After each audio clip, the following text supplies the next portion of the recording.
everyone! Gagawin po natin ngayon ng isang pinakamabilis na paraan sa paggawa ng chicken cordon bleu. Lalong-lalo na ngayon, nalalapit na naman ang bentahan season. Kaya kailangan na nating mag-umpisa. Kaya naman, meron po ako ditong chicken breast. Hugas na ito, tinanggalan na rin ng skin. At saka syempre, nung kanyang bones. At ngayon naman, ay ating hihiwain ng medyo maliliit. Kutsilyo lamang po ang ginamit ko para po hindi masyadong durog na durog yung ating chicken. Mas madali po ang paraan na ito kaysa sa doon sa nakasanayan natin na paggawa ng chicken cordon bleu. Ito po ay hihiwain lamang natin ng maliliit. Kaya naman, mega love shoutout po sa inyong lahat na walang sawang nagmamahal sa Yudelmo's Kitchen. Kayo po ang aming inspirasyon sa paggawa ng mga simpleng recipe.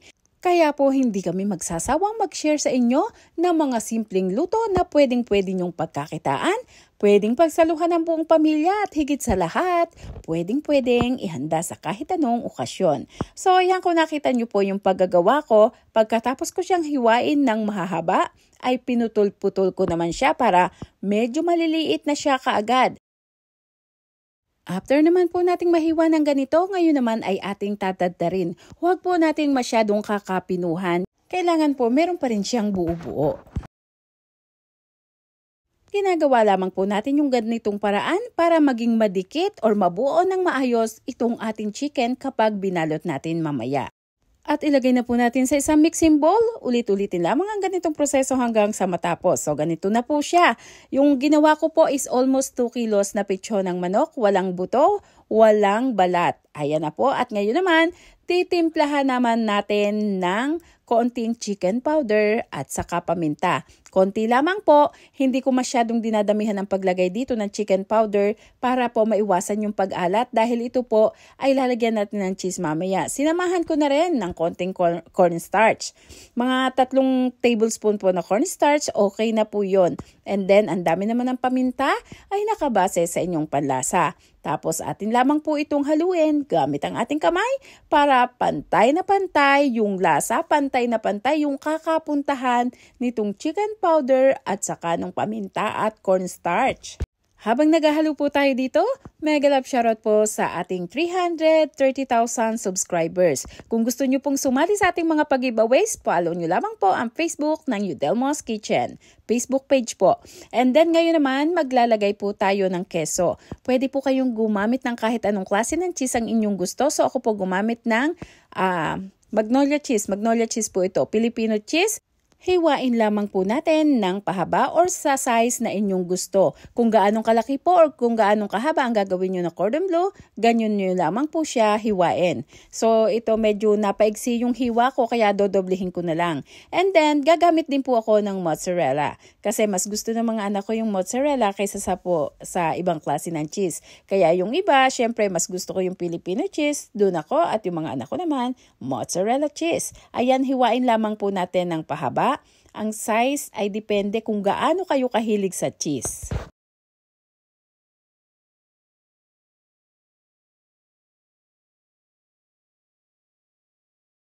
Ngayon naman po ay uumpisahan na natin yung pagbabalot. Kailangan po natin dito ng plastic wrap. Naglagay lamang po ako dito nung kasing haba ng sangkalan. Dito po natin siya i-assemble. So, pwede po kayo namang dumirekta sa countertop, pwede rin naman sa table. At again, ang laki ng ating gagawin ay depende sa inyong gusto. Para lamang po tayong gagawa dito ng embutido. Same process lamang po ito sa paggawa ng embutido. Mga ganitong kalaki po, saktong-sakto na yan. At ngayon naman, isusunod natin yung ham and cheese. So, ang ginawa ko muna po ay ibinalot ko muna yung cheese dito sa ham. Pwedeng pagpatungin nyo yung 2 ham kung 2 piraso ang inyong gagamitin. Pwede rin naman po ang isa lamang. And then, pwede nyo naman na yung parang magkasunod na na pagbabalot sa ham para po balot na balot yung cheese niya. And then ngayon, ito naman yung proseso na ating gagawin. Ayan, ibalot lamang po natin again para lamang pong embutido. Then itulak natin sa magkabilang dulo. Sabayan na rin po natin ng pagtupi ng plastic wrap. Para po siya ay nasisiksik at nang maganda yung kalabasan ng hugis nitong ating cordon bleu. So ayan, ganyan lamang po at ulit-ulitin lamang natin hanggang sa matapos. Hinigpitan ko na rin po yung magkabilang dulo. Ayan, at inyo pong i-fold lamang para malinis siyang tingnan. Ngayon naman, pagkatapos ay atin munang i-freezer ng mga 30 minutes para maging firm.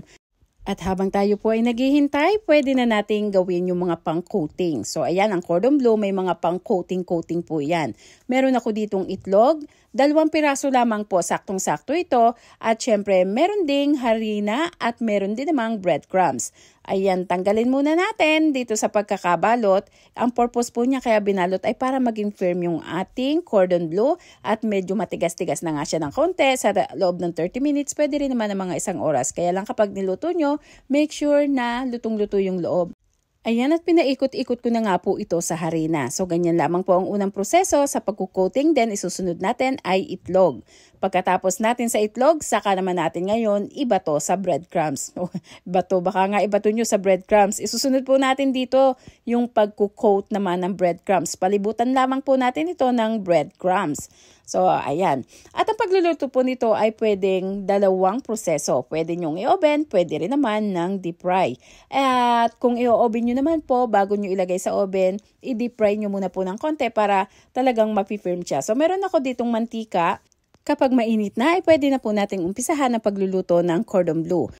Again, kung wala po kayong oven, ay pwede naman yung ganitong proseso ng pagluluto. Anuhin lamang po natin, ilubog sa mantika. Ako kasi medyo naubusan ng mantika, kaya tiyaga-tiyaga na lang muna ng ganito. Papaikot-ikutin ko na lamang muna. So, ayan. Kailangan po kasi pantay yung pagkaluto. And then, kapag okay na, firm na po yung palibot niya, pwede na nating ilipat ang apoy sa medium heat para po yung loob niya ay malutong mabuti. Hindi po kasi maganda na bigla yung init ng apoy dahil masusunog po yung labas pero yung loob naman ay hilaw.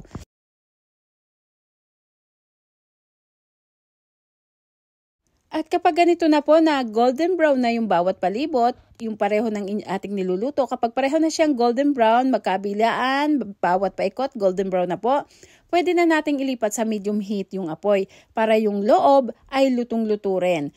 Kasi pagka masyado pong malakas yung apoy, masusunog yung labas, tapos yung loob naman medyo hilaw. So, ayan. At ginagawa ko nga na paikot-ikot para ito ay pantay. Kung meron naman po kayong oven o kaya air fryer, kapag nasa ganitong proseso na po, pwede nyo na siyang hanguin and then i-oven nyo na po or air fryer para kayo ay hindi na nagbabantay dito sa ating kawali. Iseset nyo na lang yung timer. So ayan, 2 klase po ng pagluluto yung pwede nating gawin dito. Actually 3, oven, air fryer at saka itong ganitong deep fry. Depende po sa inyo kung saan nyo gustong lutuin or kung saan kayo mas nadadalian or kung ano yung meron kayo na gamit. So, ayan. Hindi ko na po kasi maipakita yung ibang proseso ng pagluluto dahil hindi ko na napansin na hindi ko pala siya na video. So, ito lang yung aking naipakita. And then, ang loob po nito is 190 degrees Fahrenheit. Luto na po yun. At ito na yung ating cordon bleu.